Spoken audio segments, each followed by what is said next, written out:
hemos visto en las últimas semanas, la volatilidad es lo que ha caracterizado el precio internacional del petróleo. Luego que bajara más de 50% desde junio, últimamente se estacionó alrededor de $50 el barril. ¿Qué se puede esperar para los próximos meses? De eso conversaremos con Nelson Muñoz, geólogo de la Universidad de Chile y asesor senior de Origin Energy. Nelson, muchas gracias por estar con nosotros. Un gusto. A ver, hay varias teorías que hablan de por qué está cayendo el petróleo tan fuerte como lo veíamos, más del 50% desde junio cuando estaba en $110 el barril. Algunas son geopolíticas, algunas netamente políticas, otras tienen que ver con la competencia en el mercado. A su juicio y su experiencia, ¿por qué hemos visto este desplome del crudo a nivel internacional? Sí, primero, para entender lo que está pasando es muy importante tratar de entender cuál ha sido el comportamiento de aquellas variables que determinan el precio. Y las tres variables que tienen el potencial de determinar el precio final son las reservas de petróleo en el mundo, la producción y el consumo.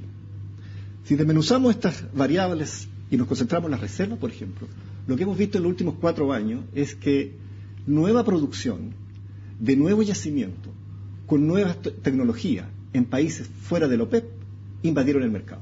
Como Estados Unidos. Como Estados Unidos.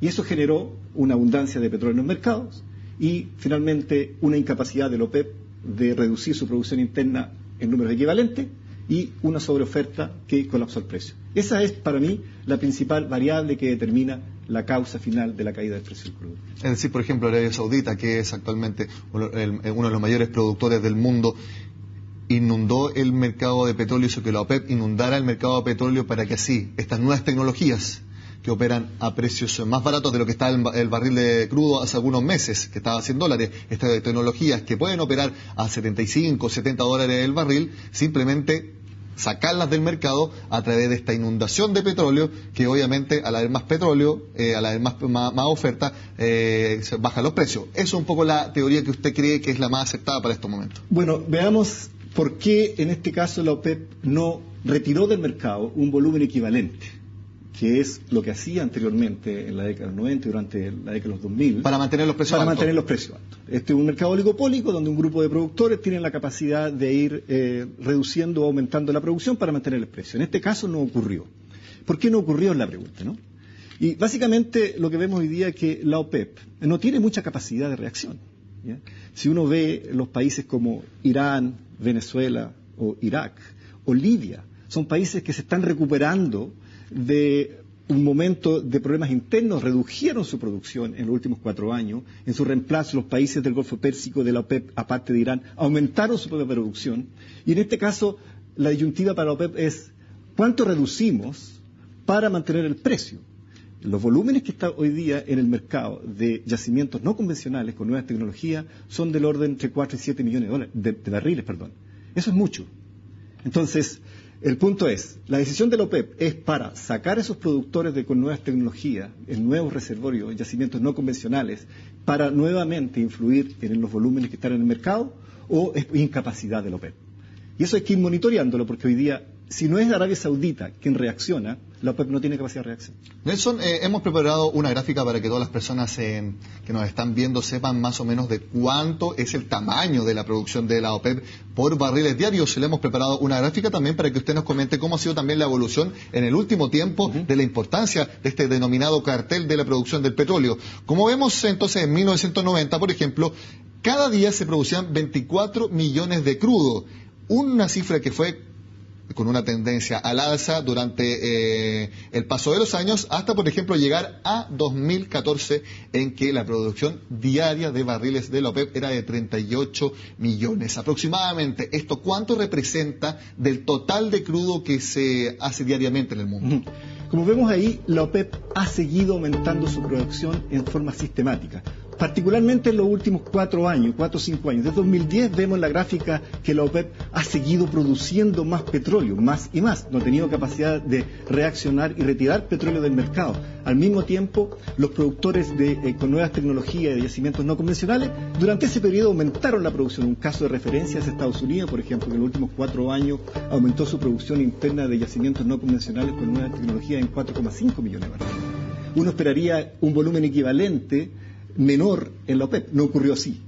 El OPEP ha seguido aumentando la producción y esa mezcla significó una sobreproducción y invadir los mercados en crudo. ¿Y esto representa en porcentaje respecto a la producción total del mundo? Hoy día la OPEP representa más o menos el 40%, el 35 y 40% de la producción del mundo. ¿Ya? Hay que recordar que la OPEP es un grupo de países que se coordinan para tratar de regular la oferta de petróleo, pero al mismo tiempo hay tres grandes productores que representan el 37% de la producción mundial de petróleo, y estos son Rusia, Arabia Saudita y Estados Unidos.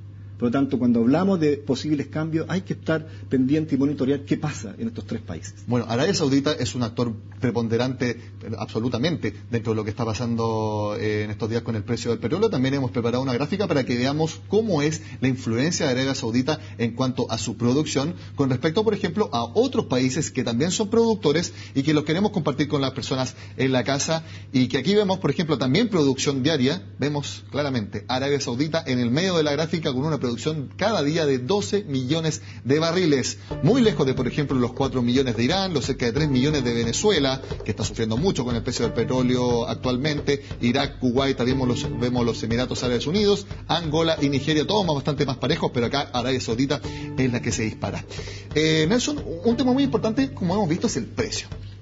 Ahora el barril está alrededor de 58, 57 pesos, dólares por barril, WTI un poquito más bajo que el Brent, pero lo importante es saber, los productores, los países, cada uno tiene distintos costos de producción y distintos costos de exploración, que son las distintas variables que componen el precio final, donde los productores tienen que tener un precio del barril un poco más alto para así tener utilidades, para así tener ingresos netos. Cuéntenos un poco un resumen, ¿cómo son los distintos costos de producción alrededor del mundo? Así es.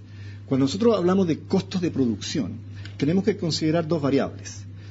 Los países que, por ejemplo, como Brasil, como los países ubicados en West África o el Golfo de México, invirtieron mucho dinero explorando, buscando el recurso. Y esa inversión en exploración son inmensas, con nuevas tecnologías y mucha inversión, muy, muy intensivo en capital. Después vienen los costos de explotación, cuánto cuesta extraerlo. Si nosotros vamos al caso del Medio Oriente, a países como, por ejemplo, Arabia Saudita encontró todo su petróleo, está ahí, y yo me atrevería a decir que el costo de producir en Arabia Saudita debe fluctuar entre 5 y 15 dólares por barril, depende en qué parte, qué yacimiento. Menos de un tercio de lo que está actualmente el barril de crudo. Nada, ¿no? Ellos lo encontraron hace mucho tiempo, ya pagaron todos los costos de exploración y hoy día no se explora en ese país, se explota solamente. A diferencia de lo que pasa en West África, por ejemplo, o en Brasil, donde la exploración está terminando y se está aumentando la producción luego de grandes inversiones de infraestructura, ahí los costos de producción pueden variar entre 50 y 80 dólares el barril. Pero al mismo tiempo hay que recuperar los costos de exploración. Y en el caso de la producción de agua súper profunda en West África como en Brasil, se requieren precios alrededor del 100 dólares el barril para que esa explotación sea rentable. Yo me atrevería a decir hoy día que a 50 dólares el barril Brasil pierde dinero. ¿Y qué es lo que pasa en Estados Unidos? Hemos visto mucho cómo ha aumentado la producción del tight oil, de esta llamada técnica del fracking, que es, algunos dicen, la gran razón de por qué se ha inundado de petróleo el mundo, precisamente para sacarlos de competencia. ¿A cuánto producen ellos y les es rentable la producción? Sí. Ese es un dato muy relevante, porque Estados Unidos venía disminuyendo su consumo interno en forma sistemática desde la década del 70. Pero a raíz de estas nuevas tecnologías que se desarrollaron en los hidrocarburos, en los últimos 5 años aumentó su producción interna nuevamente. Y entre 4 y 5 millones de barriles, producción interna, viene de yacimientos no convencionales, producto de nuevas tecnologías, cuyo costo, que pensando en un break-even, para que sea económicamente rentable, ese tipo de explotación fluctúan entre 35 y hasta 80 dólares por barril. Es decir, si miramos... Es bastante amplio el margen dentro de la misma tecnología. Por lo tanto, lo que hay que monitorear hacia adelante es qué está pasando con todos esos productores. Los productores de costos altos, por ejemplo, tienen que tomar una decisión. ¿Cuánto más van a resistir a un precio de 50, 60, 70 dólares? De hecho, la OPEP estimaba que muchos de ellos ya estarían saliendo del mercado. ¿Usted cree que puede pasar eso? Esa es la ecuación que se está discutiendo día a día. Si mantener esta producción de la OPEP va a influir en que productores caros, con nuevas tecnologías, con nuevos yacimientos, salen o no salen del mercado. Esa es una discusión que se está dando. Yo diría que hay un porcentaje, hay indicios ya que está pasando en Estados Unidos, hay menor actividad de los equipos de perforación, por ejemplo, hay indicios de que yacimientos de muy alto costo están cerrando y no les conviene seguir explotando más petróleo. ¿Qué es lo que pasa con Rusia? En el caso de Rusia, tiene el problema que su presupuesto está hecho con $100 el barril. Y sabemos que en términos de producción mundial de petróleo, Rusia tiene un comportamiento bastante aleatorio. Ellos han venido aumentando su producción en forma sistemática desde el año 2000. Es su principal fuente de ingresos. Con un presupuesto planificado a $100, teniendo el precio hoy día a $50, Rusia puede reaccionar de una manera muy peligrosa. Saca 5 millones de barriles del mercado. El rebote del precio puede ser muy peligroso. Puede llevar a precios impensados. Nelson, con los precios actuales de $55 el barril, aparentemente los únicos que siguen ganando y de una manera bastante fuerte sería entonces Arabia Saudita. El resto de los productores estaría peligrando en cuanto a no seguir produciendo con pérdidas. Yo diría, todos los países circundando el Golfo Pérsico siguen ganando mucho dinero con el precio de $55. Piensen que el precio del petróleo hoy día es relativamente barato. A $50 el barril estamos hablando que el litro de petróleo cuesta $200, ¿no? $200 es nada, es uno de los líquidos más baratos. Nosotros nos cuesta más una medida, ¿no? Una medida cuesta más, claro. Pero más. Los productores del Golfo Pérsico están produciendo desde la década del 60. Entonces, la concentración de las reservas en ese lugar, que más o menos representa entre el 65 y 70% de las reservas conocidas hoy día en el mundo, están ahí, ¿ya? Están ya evaluadas. Ellos tienen la capacidad de aumentar y disminuir la producción porque los costos ya están cubiertos. Nelson, mi última pregunta, y tenemos muy poco tiempo. El Banco Citi en Estados Unidos estima que el barril de petróleo podría llegar a $20 a finales del primer trimestre. ¿Usted cree que se puede llegar a ese nivel o con este rebote que hemos visto en los últimos días el precio del petróleo se va a estabilizar en los niveles actuales? Mirando estas tres variables, mirando la distribución de reservas, mirando la producción y mirando el consumo, yo lo encuentro de muy improbable que ese precio sea un precio de mercado. Muy, muy improbable. A los nuevos productores, ni a Estados Unidos, ni a los productores nuevos fuera de la OPEP, le conviene un precio tan bajo. ¿Estaríamos más o menos en estos niveles? Yo creo que en el corto plazo el precio, la tendencia es en los próximos un par de años, 60, 70, yo diría 70 más o menos 5, pero hay que ir monitoreando exactamente qué pasa con los productores no convencionales en Estados Unidos, qué pasa con Arabia Saudita y qué pasa con Rusia. El comportamiento de estos tres jugadores va a ir determinando la tendencia. Nelson Muñoz, muchas gracias por este muy interesante análisis sobre la situación del petróleo en todo el mundo. Con mucho gusto. Bueno, y con esta entrevista terminamos este martes en Agenda Económica. Como siempre, los invitamos a que sigan con nosotros acá en CNN Chile. Muy buenos días.